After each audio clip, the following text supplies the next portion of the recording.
Alors oui, mais en fait, tu sais, j'avais envie de...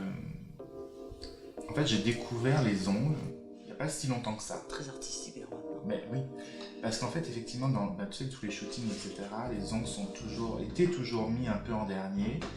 Et en fait, j'ai rencontré cet artiste, enfin Manucure, qui pour moi est un artiste Kamel, qui lui a vraiment mis l'ongle à l'honneur et a fait des choses avec les ongles absolument incroyables. Et donc du coup, j'avais envie de vraiment faire un tableau, un ongle, un tableau, tu vois. Et alors, bon, celui-là pour moi... Tu sais à quoi ça fait penser? Un tableau fait avec des glosses. Ah oui, tiens, c'est drôle, oui. Tu vois, j'imagine, parce que c'est un tableau, Ouais. mais au lieu de le faire avec des produits, des gouaches, quoi, etc., de prendre des glosses et puis en faire une œuvre abstraite. Oui, mais c'est carrément Ah, hyper mais très bien, intéressant pour très le bien avec un gloss. coup. On a les plexiglas qui sont hyper, tu vois. Pas comme ça. Pas comme quoi, hein. C'est de la matière traitée de façon un peu actuelle. Et puis aussi, donc, tu vois, parce que la matière, là, ça couvre bien tes deux pages, quoi. Exactement. C'est aussi la façon dont c'est fait. C'est vraiment, tu sais, j'avais envie d'une histoire, donc ça c'est une histoire cheveux, et j'avais vraiment envie d'une histoire cheveux, mais qui soit une histoire qui soit plus qu'une histoire cheveux, et qu'on peut travailler ça à l'infini.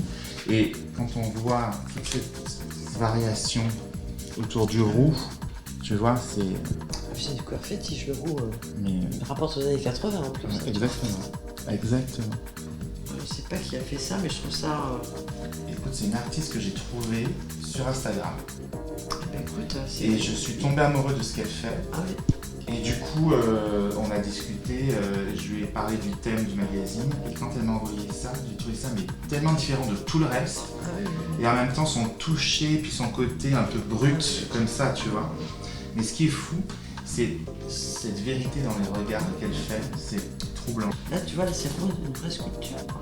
Alors elle, pour la petite histoire, c'est une artiste qui à la base est maquilleuse, et qui ne trouvait pas de photographe pour faire ses projets perso. Elle en a eu marre, elle s'est acheté son appareil et elle s'est fait, au départ elle a commencé par des autoportraits où elle se mettait comme ça des matières, des choses, et là, c'était elle et son chéri. Et donc je trouve ça en plus absolument incroyable. Tu vois, c'est une sculpture exposée avec des ombres et lumières. Contre écran, une espèce de bronze un peu... Une vraie sculpture. Et là aussi, il y a des travails sur l'image qui sont intéressantes. Hein, parce que ça apporte quelque part. Et ça qui vient assez précis, hein, tu vois, c'est très. Ouais. Comme on disait tout à l'heure, chaque objet devient matière. Ça travaille du surréalisme là. Oui, exactement. Puis après, c'est à quel âge de lumière. Ouais, ça va être ça. Ouais. C'est un boulot fou. Hein. Pour aboutir à ça, il n'y a pas de hasard du tout. C'est un duo de photographes polonais.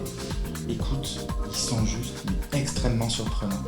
La fille, en plus, un corps sublime. Bah, il est incroyable, Elle a il est irréel. un corps qui n'est pas un corps, c'est une statue, dessin, c'est un ouais. dessin.